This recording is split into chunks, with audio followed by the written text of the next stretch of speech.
Hello दोस्तों, welcome back to the channel सस्टी study point. और आज हम पढ़ेंगे करंट अफेयर। और कौन सी बुक से पढ़ेंगे आपको यहाँ पे दिख रहा होगा। ये काफ़ी पॉपुलर बुक है करंट अफेयर्स के लिए। और जी हाँ, ये देखिए घटना चक्र जो समसामयिकी आती है उससे पढ़ेंगे। और ये देखिए ये इसका कवर पेज है ऐसा, ये आई हुई है अभी। और इसमें जो करंट अफेयर दिया है ये आपको दिख रहा होगा यहाँ पे 1 मई 2022 से लेकर 15 अप्रैल 2023 की जो समसामयिक घटना है, करंट अफेयर है, वार्षिक संकलन है, जिस भी घटना को लेकर वो सारा इसमें दिया हुआ है। ठीक है, तो आज हम किस टॉपिक पे बात करेंगे। पूरी बुक एकदम में नहीं करेंगे, छोटे छोटे टॉपिक लेके तैयार करेंगे। तो ये दृष्टि की बुक है, आपको पता है। तो यहाँ पे देखिए वैज्ञानिक परिदृश्य से संबंधित आज टॉपिक लेके आई हूँ मैं। अद्यतन खगोलीय गतिविधियाँ, यानी कि खगोल से संबंधित जो गतिविधियाँ होती हैं, जो बहुत सारे मिशन चलते हैं और रॉकेट वगैरह ये सब जो होते हैं, यहाँ पे देखिए आपको दिख रहे होंगे ये उपग्रह वगैरह, इन सब से संबंधित कौन कौन सी नई गतिविधियाँ हुई हैं उनको लेकर मैं आई हूँ। तो चलिए दोस्तों, देरी ना करते हुए देखते हैं पहला क्वेश्चन यहाँ पे क्या है। पहली क्या बात बताई गई है तो है इसरो का RLV-LEX मिशन। ठीक है, RLV या LEX मिशन। तो 2 अप्रैल 2023 को इसरो द्वारा दोबारा उपयोग में लाए जा सकने वाले प्रक्षेपण यान का स्वतः लैंडिंग मिशन, ये दिखाई इसकी फुल फॉर्म लिखी है, ये है ना, रीयूजेबल लॉन्च व्हीकल, फिर है ना यहाँ पे लिखा है ऑटोनोमस लैंडिंग मिशन। तो ये इसकी पूरी यहाँ पे पूरा लिखा हुआ है। इसका सफलतापूर्वक जो है इसको संचालित किया गया। इसरो ने DRDO और भारतीय वायुसेना के सहयोग से, यानी कि DRDO और भारतीय वायुसेना, ठीक है, इस सहयोग से aeronautics test range ATR Chitradurga Karnataka से इस मिशन का संचालन किया। ये इम्पोर्टेंट है दोस्तों, ठीक है, यहाँ से संचालन किया। इसरो हमारे देश का जो अंतरिक्ष से संबंधित जो वो बना हुआ है रिसर्च सेंटर वो है, याद रखिएगा। और जो अमेरिका का है वो नासा है, ये भी याद कर लीजिएगा। और यहाँ पे फिर ये पूरा चित्रदुर्ग कर्नाटक से ये मिशन का संचालन किया गया। ये विश्व में पहली बार हुआ है जब एक पंख वाले यंत्र, यानी कि विंग्ड बॉडी को हेलीकॉप्टर द्वारा 4.5 किलोमीटर की ऊंचाई तक ले जाया गया और रनवे पर स्वायत्त लैंडिंग करने के लिए छोड़ दिया गया। अपने आप ही वो लैंडिंग कर रहा था। तो ये इम्पोर्टेंट हो जाता है क्योंकि ये पहली बार हुआ है, इसलिए ये इम्पोर्टेंट है। तो इसका नाम याद कर लीजिएगा दोस्तों, इसरो का RLV/LEX मिशन। ठीक है, यह है, इसमें लिखा है कि मध्य हवा में RLV को छोड़े जाने की क्रिया पूर्णतः स्वायत्त थी। ठीक है, RLV ने तब एकीकृत नेविगेशन, मार्गदर्शन और नियंत्रण प्रणाली का उपयोग करके स्वायत्त लैंडिंग अभ्यास पूर्ण किया। अभ्यास था ये। RLV अनिवार्य रूप से एक अंतरिक्ष विमान है, ये भी याद रखिएगा। ये क्वेश्चन आ सकता है कि RLV है क्या। ये एक अंतरिक्ष विमान है, ठीक है। और यहाँ पे पूरा लिखा हुआ है फिर इसके बारे में। इसरो ने मई 2016 के बारे में दिया है HEX, यानी कि हाइपरसोनिक फ्लाइट एक्सपेरिमेंट मिशन में RLV-TD reusable launch vehicle technology demonstration में के पुनः प्रवेश का प्रदर्शन किया था। 2016 की बात है ये। एक हाइपरसोनिक सब ऑर्बिटल वाहन के पुनः प्रवेश से पुनः प्रयोज्य वाहनों को विकसित करने में एक बड़ी उपलब्धि प्राप्त की थी उस समय। और RLV-TD में प्रक्षेपण यान एवं वायुयान दोनों की विशेषताएं शामिल हैं। ठीक है, तो ये प्रक्षेपण यान और वायुयान दोनों की विशेषताएं हैं RLV-TD में। ये जो 2016 में छोड़ा गया था इसकी बात कही जा रही है। ठीक है, इसमें दोनों विशेषताएं हैं।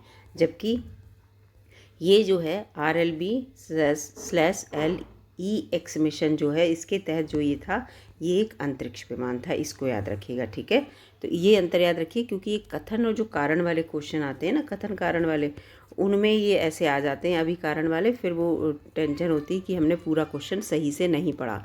तो इसलिए पूरा सही से पढ़ लीजिए, चाहे भले ही थोड़ा सा टाइम लगे। और एक क्वेश्चन जरूर आएगा अंतरिक्ष से संबंधित, ये भी आप ध्यान रखिए। कोई भी परीक्षा हो, अभी UPPSC की बात चल रही है, यानी कि PCS की जो UP वाला है, अभी होने को 14 मई को, तो इसलिए उसकी बात ज़्यादा है। तो उसमें भी एक क्वेश्चन अंतरिक्ष से जरूर आएगा। अब है LVM/M3, ठीक है, वन वेव इंडिया 2 मिशन। ठीक है, 26 मार्च 2023 को इसरो के LVM-3 प्रक्षेपण यान की लगातार छठी उड़ान सफलतापूर्वक की गई। ठीक है, इसकी छठी उड़ान थी। इसे SDSC SHAR श्रीहरिकोटा के द्वितीय लॉन्च पैड से प्रक्षेपित किया गया। और दोस्तों एक बात याद रखिएगा कि इंडिया में अलग अलग केंद्र हैं अलग अलग उसको छोड़ने के लिए। प्रक्षेपण यान कहाँ से छोड़ी जाएगी, मिसाइल कहाँ से छोड़ी जाएगी, इसके लिए मैं आपको बता दूँ तो वो भी आप देख लीजिएगा, और नहीं तो मैं आपको बता दूंगी किसी वीडियो में, ठीक है। इसके तहत वन वेब ग्रुप कंपनी के 36 उपग्रहों को 450 किलोमीटर वाली वृत्ताकार कक्षा में स्थापित किया गया, ठीक है। LVM-3/M3 one web India 2 mission की बात हो रही है यहाँ पे, ठीक है। ये पूरा यहाँ पे लिखा हुआ है कि LVMS-M3 new space India limited द्वारा अपने उपभोक्ता मैसर्स वनवेव यूके के लिए संचालित किया दूसरा समर्पित व्यावसायिक उपग्रह मिशन था। इस मिशन के तहत LVM-3 का कुल इतने किलोग्राम वजनी पेलोड को अपने साथ लेकर गया। ज्ञातव्य है वनवेव एक वैश्विक संचार नेटवर्क है, ठीक है। ये नेटवर्क से संबंधित था, याद रखना, क्योंकि नेटवर्क के लिए भी तो उपग्रह छोड़े जाते हैं, वो है ये। फिर है विश्व का प्रथम 3D प्रिंटेड रॉकेट टेरॉन 1। ये इंपॉर्टेंट क्वेश्चन है दोस्तों, टेरॉन 1, ठीक है। 22 मार्च 2023 को विश्व का पहला 3D printed rocket Tayron TERRAN, यहाँ पे लिखा है टेरॉन 1, फ्लोरिडा संयुक्त राज्य अमेरिका के camp Canaveral space force station के से क्या हुआ, इसे प्रक्षेपित किया गया। ये USA ने छोड़ा, याद रखना, फ्लोरिडा से छोड़ा है, टेरन 1 नाम है। परंतु ये रॉकेट पृथ्वी की निम्न कक्षा लो अर्थ ऑर्बिट में पहुंचने में विफल रहा, ये पहुंच नहीं पाया।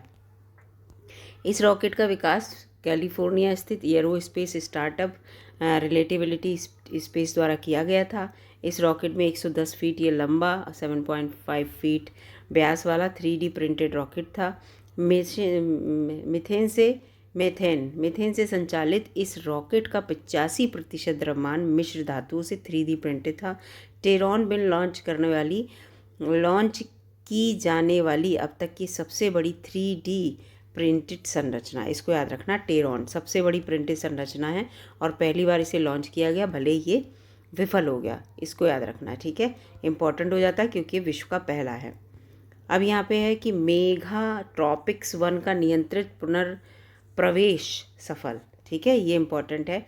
7 मार्च 2023 को सेवा मुक्त किए गए मेगा ट्रॉपिक्स 1 MT1 उपग्रह का पृथ्वी के वायुमंडल में नियंत्रित पुनः प्रवेश सफलतापूर्वक हो गया है।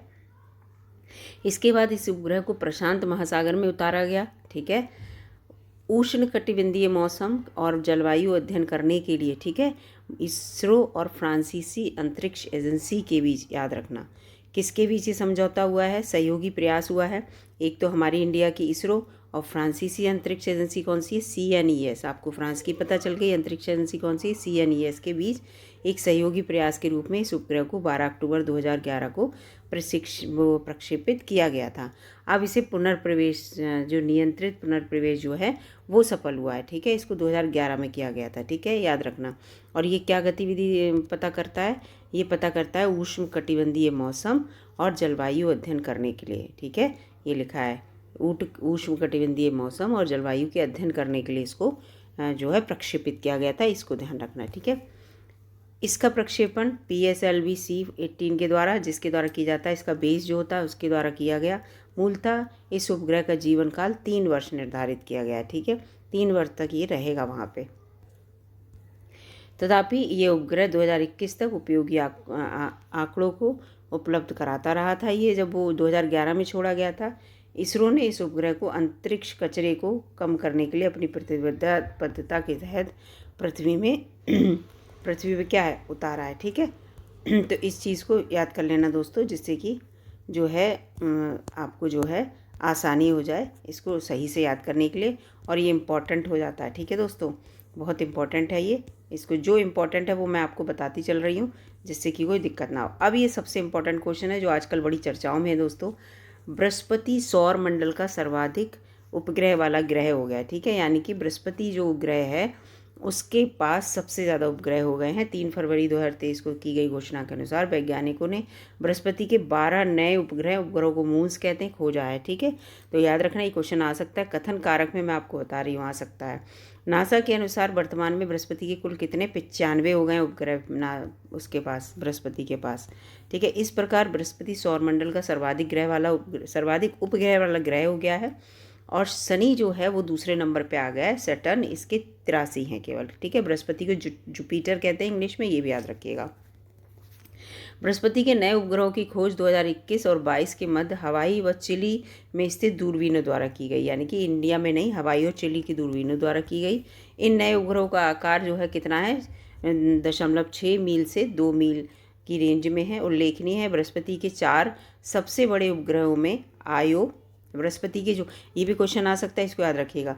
4 उपग्रह आयो, ठीक है, IO, यूरोपा, गैनीमीड और कैलिस्टो, ठीक है। और शनि के भी याद कर लीजिएगा, कंफ्यूज करने के लिए क्या होगा, शनि का उपग्रह दे दिया जाएगा, आप सोचेंगे बृहस्पति के हुए बहुत सारे, तो ये बृहस्पति का ही होगा। तो इस टाइप का क्वेश्चन आ चुका है, इसलिए मैं आपको बता रही हूँ। ये देखिए पूरी इन्होंने यहाँ पे चार्ट दिया है कि बृहस्पति के 95, शनि के 83 हैं, यूरेनस के 27 हैं, नेपच्यून के 14 हैं, मंगल के 2 हैं, पृथ्वी के पास एक ही है, चंद्रमा जिसे कहते हैं। शुक्र का कोई भी नहीं है दोस्तों, याद रखिएगा, शुक्र का कोई ग्रह नहीं है। और कुल जो ग्रह हैं, उपग्रह है दोस्तों, माफ़ कीजिएगा, जहाँ मैं अगर उपग्रह की जगह उपग्रह या उपग्रह ग्रह बोल रही हूँ, आप समझ लीजिएगा। कुल उपग्रह 222 हैं, इसको याद कर लीजिए, जिससे इंपॉर्टेंट हो कि ऐसा भी आ सकता है कि बृहस्पति के पास 95 उपग्रह हो गए हैं अब, और वैसे टोटल उपग्रह जो हैं वो 222 हैं। कौन सी इसमें कथन सही है, ऐसे करके आ सकता है, ठीक है। बौना ग्रह प्लूटो के पास 5 उपग्रह हैं, ठीक है। बौना ग्रह जिसे कहते हैं, जिसे अब हटा दिया गया है जो सौर मंडल से, ये भी आ सकता है। अगला आ गया यहाँ पे SSLV-D2 EOS-7 मिशन। दोस्तों ये है तो टफ याद करने में ये सब चीज़ मिशन, लेकिन आप 1-2 बार ये वीडियो बार बार देखेंगे तो आपको याद हो जाएगा, या कोई ट्रिक लगा लीजिएगा कि SSLV और D2 EOS-7 मिशन 10 फरवरी 2023 को द्वितीयक विकासात्मक उड़ान, ठीक है, सेकेंड डेवलपमेंट फ्लाइट, इसीलिए इसको कहा है इसे, ठीक है, सेकेंड डेवलपमेंट फ्लाइट जो है वो संपन्न हुई। इस मिशन को SSLV-D2 या EOS-7 मिशन नाम रखा गया है इसका। और इसको कहाँ से देखिए, आंध्र प्रदेश के श्रीहरिकोटा के सतीश धवन अंतरिक्ष केंद्र, यानी कि AP में, यानी कि आंध्र प्रदेश के श्रीहरिकोटा में सतीश धवन अंतरिक्ष केंद्र है। शार के प्रथम लॉन्च पैड से प्रक्षेपित किया गया। ये लिखा है, मिशन के तहत SLLV के माध्यम से 3 उपग्रहों को उनकी अभीष्ट कक्षा में प्रक्षेपित किया गया, यानी कि उपग्रह कहाँ से छोड़े जाते हैं, सतीश धवन अंतरिक्ष केंद्र से, इसको याद रखिएगा। तो SSLV के माध्यम से 3 उपग्रहों को उनकी कक्षाओं में छोड़ा गया था, ठीक है, इसको याद रखिएगा, ये इंपॉर्टेंट हो जाता है, ठीक है। और कहाँ से, आंध्र प्रदेश से। तीनों उपग्रहों के यहाँ पे नाम दिए हैं, ये भी आ सकता है क्वेश्चन में, तीनों उपग्रह दिए हो, चौथा कोई और दिया हो तो कहा हो कि श्रीहरिकोटा से 3 उपग्रह इसके तहत छोड़े गए, मतलब 4 दिए हैं, इसमें 3 छोड़े गए, चौथा इसमें से कौन सा नहीं, तो इसको एक बार पढ़ लीजिएगा।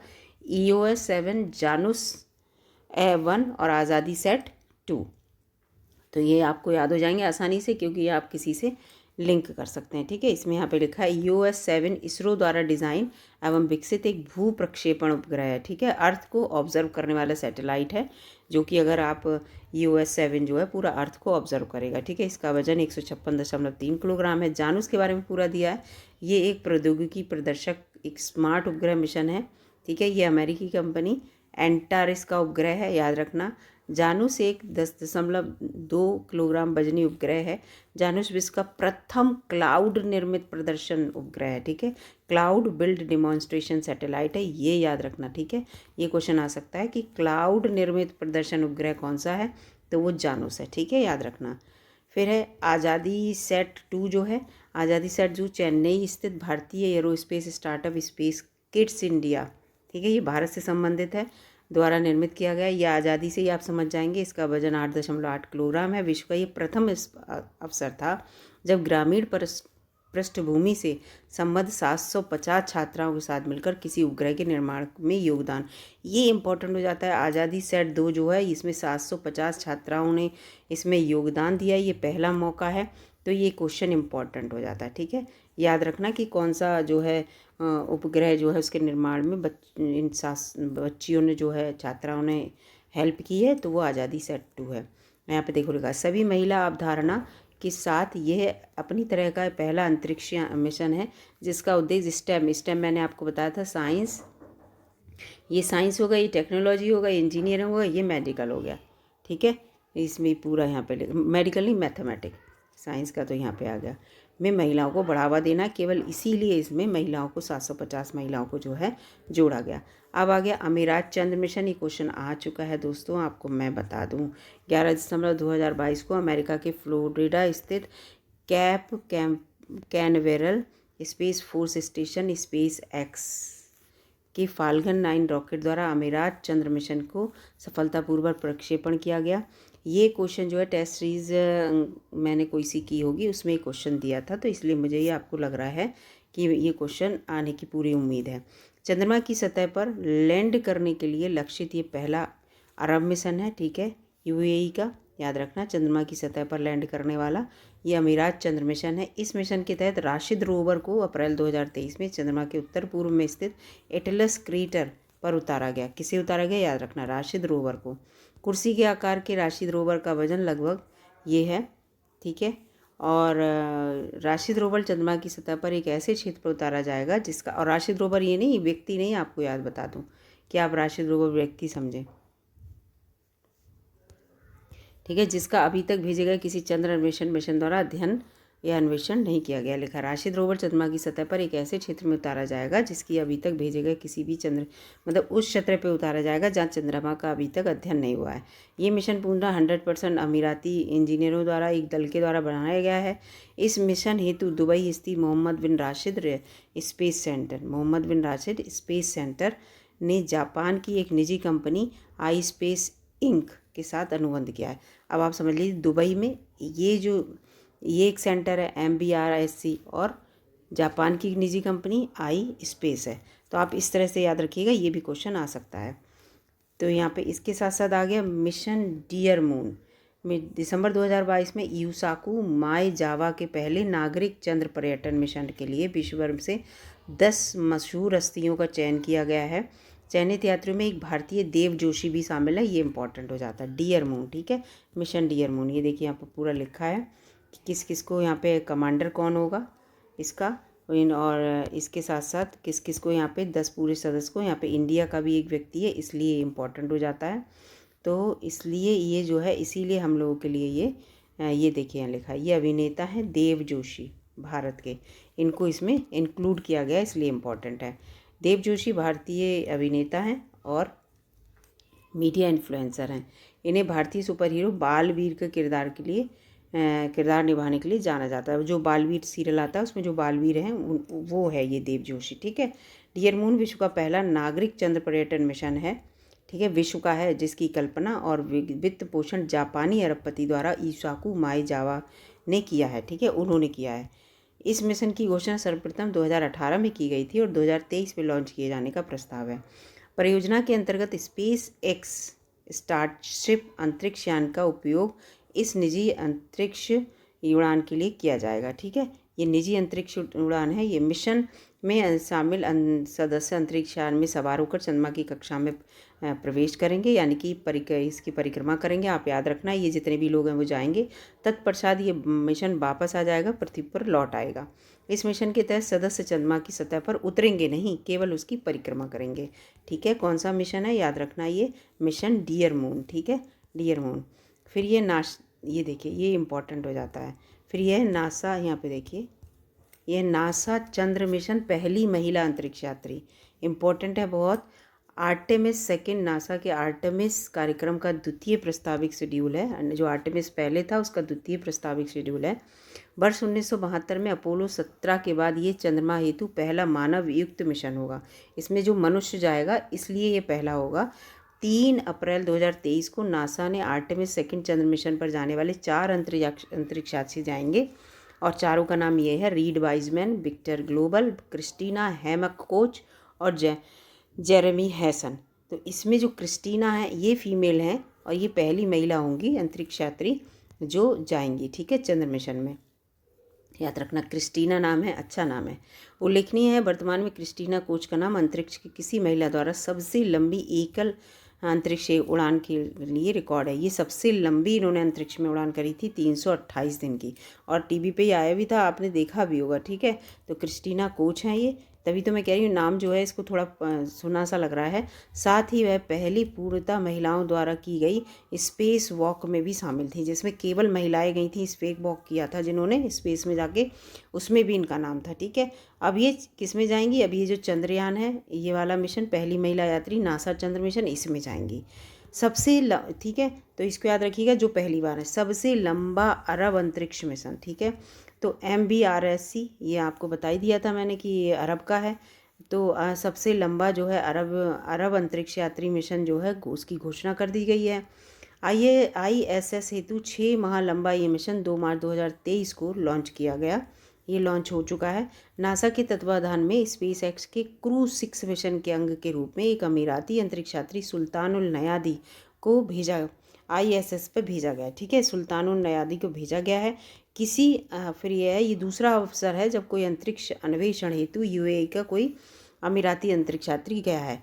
हज्जा अल मसूरी अंतरिक्ष में जाने वाले पहले व्यक्ति थे UAE के, अब ये दूसरे व्यक्ति हैं सुल्तानुल नयादी। पहले हज्जा अल मसूदी थे, फिर सुल्तानुल नयादी। उल्लेखनीय है कि वर्ष 2021 में UAE के अंतरिक्ष यात्री कार्यक्रम के अंतर्गत पहली महिला अरब अंतरिक्ष यात्री के रूप में नोरा अलमत रूसी का चुनाव की घोषणा की गई थी। ठीक है, याद रखना 2021 में। अब आ गया PSLV C54 EOS 6 mission.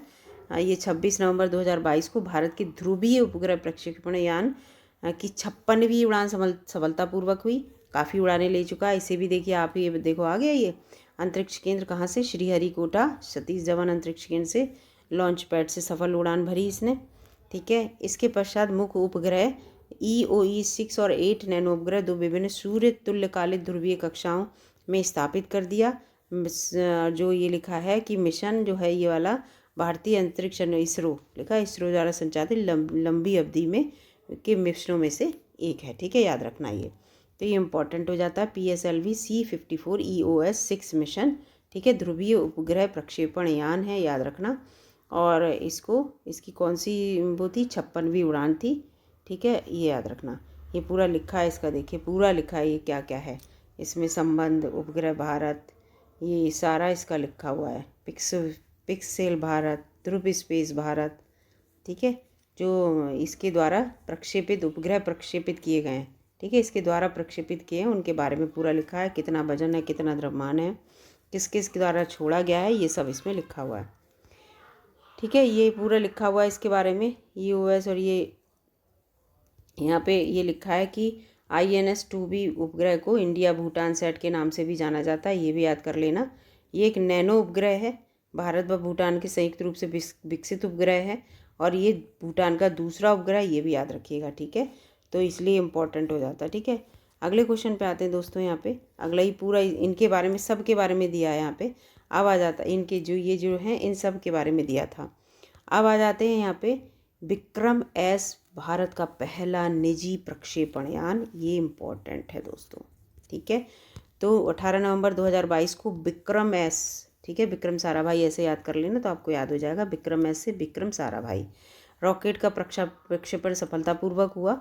Andhra Pradesh के श्रीहरिकोटा से ही किया गया इसका, और साउंडिंग रॉकेट प्रक्षेपण परिसर से किया गया, ये भी परिसर भी याद कर लेना।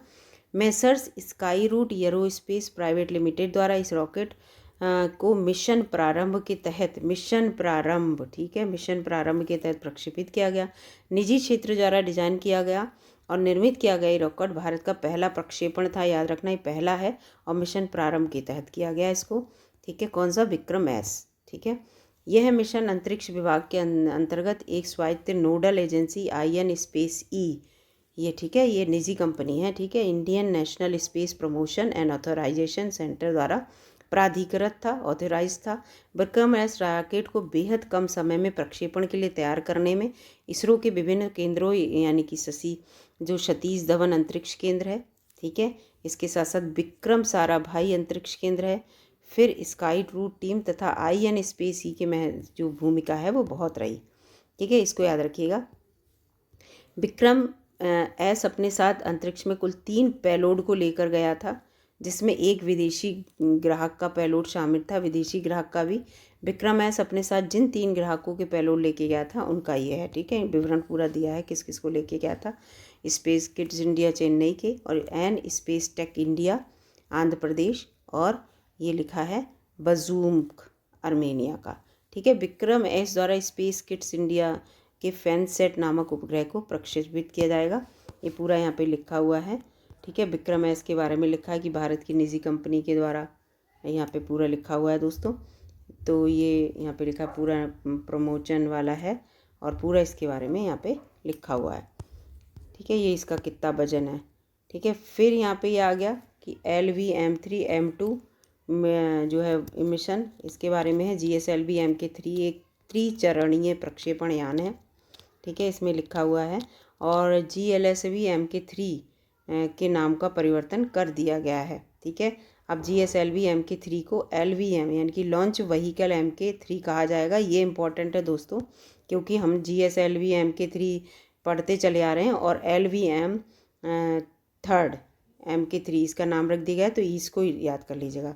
2022 में आंध्र प्रदेश के वही श्रीहरिकोटा स्थित सतीश धवन अंतरिक्ष केंद्र शार से द्वितीय लॉन्च पैड में LVM3 का प्रक्षेपण सफलतापूर्वक किया गया। तो LVM क्या है, GSLV का ही नाम बदल दिया गया है, ये याद रखिएगा। ठीक है, पूरा यहाँ पे इसके LVM3 के बारे में पूरा दिया हुआ है। फिर है PSLV C53 DSEO, तो इसको जून 2022 में अंतरिक्ष अनुसंधान खंड या इसरो के द्वारा PSLV G53/DSEO मिशन का प्रक्षेपण किया गया। इस मिशन को भी वहीं से सतीश धवन अंतरिक्ष केंद्र सार के द्वितीय लॉन्च पैड से प्रक्षेपित किया गया। ये भारत सरकार के अंतरिक्ष विभाग के अधीन न्यू स्पेस इंडिया NSIL का दूसरा पूर्णतः वाणिज्यिक मिशन था। और इसमें है ये है कि 21 में प्रक्षेपित PSLV C51, ये 53 है, C51 अर्मेजीनिया mission new space India limited द्वारा संचालित पहला पूर्णतः वाणिज्यिक मिशन था। ठीक है, ये दूसरा है। पूरा यहाँ पे ये लिखा हुआ है इसके बारे में दोस्तों। ये तो इतना पढ़ने की ज़रूरत नहीं, क्योंकि ज़्यादा उसके बारे में पढ़ेंगे तो वो रहेगा, ये इंपॉर्टेंट हो जाता है। स्पार्क क्या है? ठीक है, स्पार्क क्या है? स्पार्क भाई, स्पार्क भारत का प्रथम अंतरिक्ष विषय वर्चुअल संग्रहालय है। भारत का प्रथम अंतरिक्ष विषयक वर्चुअल संग्रहालय 10 अगस्त 2022 को भारतीय अंतरिक्ष अनुसंधान संगठन इसरो ने भारत के प्रथम अंतरिक्ष विषयक वर्चुअल संग्रहालय India's first space themes virtual museum launch किया। इसे स्पार्क नाम दिया गया। इस प्लेटफॉर्म पे इसरो के प्रमोचक रॉकेट, उपग्रहों, वैज्ञानिक मिशनों से संबंधित दस्तावेज, चित्र और वीडियो उपलब्ध रहेंगे। स्पार्क में याद रखना। ठीक है, अंतरिक्ष से संबंधित जो भी चीज़ें हैं, रॉकेट हैं, उपग्रह हैं, वैज्ञानिक मिशनों से संबंधित दस्तावेज हैं, चित्र हैं, वीडियो हैं, ये सब स्पार्क में मौजूद रहेंगे। ये एक संग्रहालय है। ये इंपॉर्टेंट क्वेश्चन है दोस्तों, बहुत इंपॉर्टेंट है। तो ये इसरो के द्वारा किया गया है स्पार्क। GSAT 24 का सफल जो प्रक्षेपण है वो हो गया है। 23 जून 2022 को एरियन स्पेस द्वारा संचालित एरियन 5 रॉकेट का प्रक्षेपण कोरू, फ्रेंच गुयाना, दक्षिण अमेरिका में संपन्न हुआ। ठीक है, ये याद रख लीजिएगा दोस्तों। और ये पूरा यहाँ पे लिखा हुआ है इसके बारे में, पूरा अगर पढ़ते रहेंगे तो काफ़ी बड़ी वीडियो हो जाएगी। और यहाँ पे ये है SSLV की प्रथम उड़ान, इम्पॉर्टेंट है। ये जो प्रथम उड़ान है वो बहुत इम्पॉर्टेंट है। 7 अगस्त 2022 को SSLV की प्रथम विकासात्मक उड़ान संपन्न हुई। मिशन के तहत SSLV को आंध्र प्रदेश के, वही मैंने बताया, सतीश धवन अंतरिक्ष केंद्र शार के प्रथम लॉन्च पैड से प्रक्षेपित किया गया। 2 उपग्रह इसमें प्रक्षेपित किए गए, एक तो EOS-2 और एक आज़ादी सेट इससे पहले भी था दोस्तों। ठीक है, पूरा लिखा है कि ये कहाँ पे जाएंगे। दोनों उपग्रह भूमध्य रेखा से लगभग इतनी ऊंचाई पर स्थित वृत्ताकार निम्न भू कक्षा में स्थापित किए जाएंगे, यानी कि भूमध्य रेखा से ऊपर। ये मिशन दोनों उपग्रहों को उसकी निर्धारित कक्षा में स्थापित करने में असफल रहा। यह सफल नहीं हो पाया। उपग्रहों को वृत्ताकार कक्षा की बजाय दीर्घ वृत्ताकार कक्षा में स्थापित कर दिया उसने। इस प्रकार ये दोनों उपग्रह जो थे वो किसी काम के नहीं रहे, लेकिन इम्पॉर्टेंट है, ये प्रथम उड़ान थी इसकी। ठीक है, EOS जो है वो अर्थ ऑब्जर्वर है, इससे याद रख लेना। SSLV जो है इसरो का एक नया प्रक्षेपण यान है। प्रक्षेपित करने के लिए जो यान होते हैं वो होते हैं ये दोस्तों। ठीक है, याद रखना, किसी चीज़ को हमें प्रक्षेपित करना है, कहीं दूर पहुंचाना है अंतरिक्ष में, उसके लिए उभरते हुए वैश्विक लघु उपग्रह प्रमोशन सेवा बाजार आवश्यकताओं को ध्यान में रखते हुए इसका विकास किया गया था। लघु उपग्रह प्रमोचन वाहन लिखा है इसका, स्मॉल सैटेलाइट लॉन्च व्हीकल, ठीक है, छोटे छोटे सैटेलाइट को लॉन्च करने का व्हीकल है ये, याद रख लेना SSLV। तो दोस्तों ये कुछ जो थे वो उपग्रह लॉन्च किए गए और ये जो है प्रक्षेपण हुए, सफल उनका परीक्षण हुआ, ये सब लिखा हुआ। जो मैंने इंपॉर्टेंट बताया वो सब बहुत इंपॉर्टेंट है दोस्तों, और इनको एक बार रीड कर लीजिएगा, 2-3 बार पढ़ लीजिएगा, जिससे कि आपको ये है ना कि एक क्वेश्चन इसमें से ज़रूर आएगा, जिससे कि ये है कि परेशानी ना हो कि ये क्या चीज़ है। कम से कम ये तो आए जब एग्ज़ाम हो, 1 डे एग्ज़ाम, और ऑप्शन आए तो उसमें लगे कि पढ़ा हुआ है और इसमें कौन सा सही हो सकता है, वहाँ पे माइंड जो है वो हमारा चल जाए, हर चीज़ बिल्कुल नई जैसी ना लगे, ठीक है। तो हमारी नज़रों से जो है जो भी हमारे एग्ज़ाम के टॉपिक हैं वो गुजरने चाहिए, ठीक है। तो दोस्तों वीडियो अगर अच्छी लगी तो लाइक कीजिएगा, और चैनल पर नए हो तो सब्सक्राइब कीजिएगा। धन्यवाद दोस्तों।